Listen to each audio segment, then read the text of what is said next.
Bilisan mo!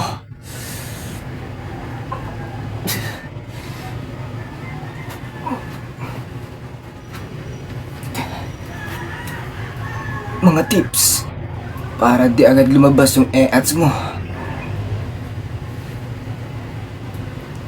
What's up sa inyo, ano? So, ngayong araw is bibigyan ko kayo ng mga tips para di agad kayong matae. Simulan natin. Una, ay, bata dalawa yan. Unang-una sa lahat, pag natatay ka, wag na wag kang lalapit sa electric pan. Pag lumapit ka sa electric pan, katapusan mo na. Kaya na. Bubulwakin tayo mo, Lods. Sa totoo lang. Butas na yan. Pag gaganon yan, no.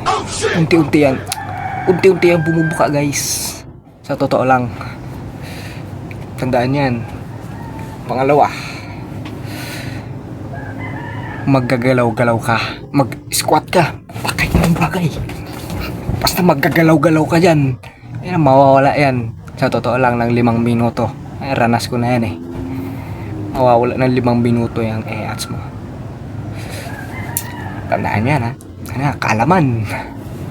Pangatlo, guys. Ito, ano to? Medyo private na to.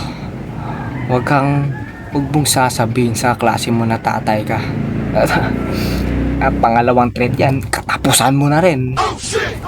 Lalo na pag yung kaklase mo, ano, malakas man trip, papagpagin yan poet mo.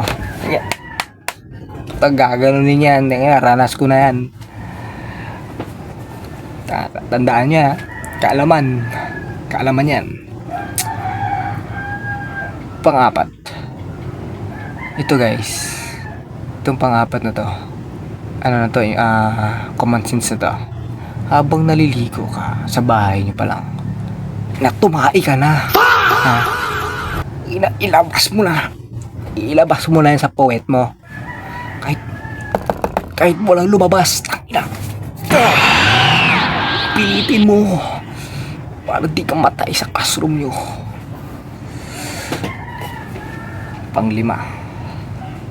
Panglima guys, ito ano na to, ang tinatawag ko dito is pakikisama. Puntahan mo yung kaklase mo. Ito, totoo na to. Punta ka sa mapagkakatiwalaan. Nasabihin mo, kanina tol, natataya ko tol. Yan ang deal. Walang pera-pera. Pakikisama ang puhunan tol. Sa totoo lang. Sana may natutunan kayo sa 5 tips ko, ha. Tandaan yan, kaalaman. Yung mga kaalaman yan, ton, ha.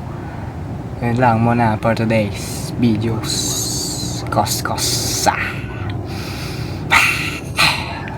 Kita niyo yung ngipin ko, guys, ha. Ang inapangil. Dalawang pangil. Puti pala ng ngipin ko, no. Sali na ako sa paputihan contest. So yun lang for today's videos. Adios. Look at this dude.